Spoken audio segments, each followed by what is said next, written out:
If you found this video, it's not a coincidence. So please, give me just 7 minutes of your time. No matter who you are, what you've been through, or where you are in life, what you're about to hear is something you need. I promise you, when this short video ends, you will feel lighter, clearer, and maybe even a little transformed. Are you ready? Let me take you on a story. There was once an old wise man who would wander into the forest every morning, searching for stillness under the shade of an ancient tree. One day he heard the painful cry of a crow perched on a dry branch. "Why are you crying?" asked the wise man gently. The crow, with a voice heavy with despair, replied, "I am the most miserable of all creatures. Children throw stones at me. Dogs chase me out of gardens. People tell me my feathers are ugly. Wherever I go, I am rejected. I wish I had never been born. I wish I could disappear." The wise man smiled with compassion.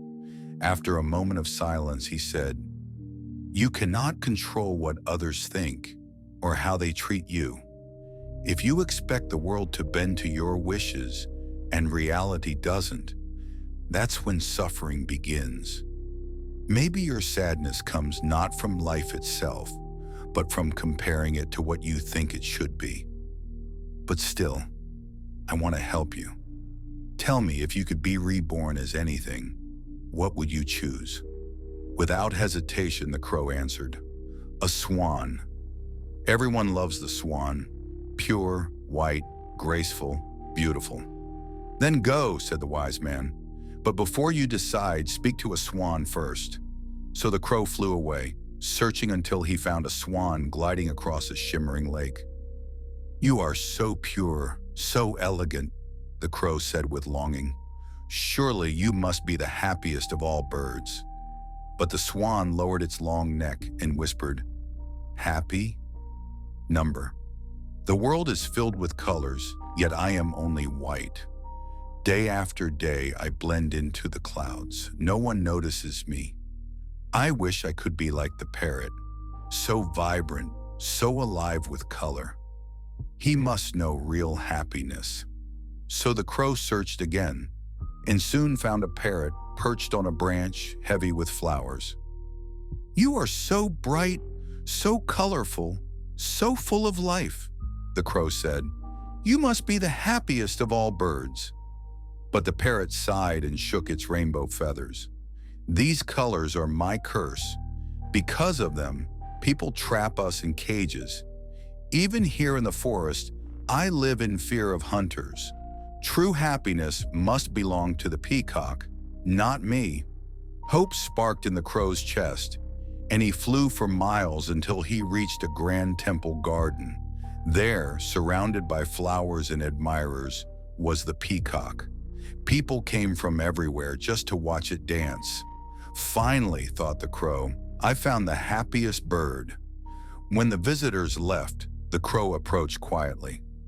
"Dear peacock, you are magnificent. People worship your beauty. Surely you must be the happiest bird alive."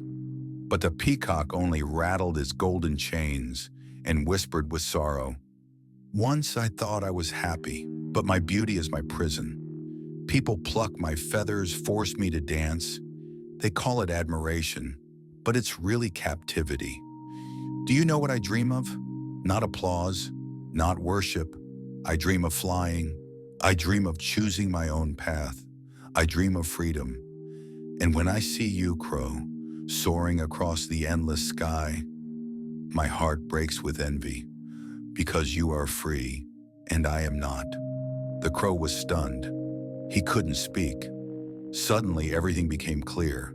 He returned to the wise man, trembling with realization. "Now I understand," he said. "The swan envies the parrot envies the peacock, and the peacock envies me. Each one is trapped not by life, but by comparison. And me? I was blind to the truth. I have always been free, free to fly, free to choose, free to exist as I am. My struggles are not chains. They are simply the price of freedom, and for that, I should be grateful." The wise man smiled. "The greatest poverty," he said, "is not having too little, but always wanting more. The deepest prison is not built from iron, but from comparison, and the heaviest chains are made of gold." From that day on, the crow no longer wished to be anyone else. When he looked into the water, he didn't see an ugly black bird. He saw the vast sky within himself. He saw freedom. He saw life, and he chose to embrace it. My friends, happiness begins the moment we stop wishing to be something we're not. Like the crow, we can spend our lives chasing the beauty of others, or we can finally awaken to the truth. Freedom is not about changing who we are. It's about releasing who we think we're supposed to be.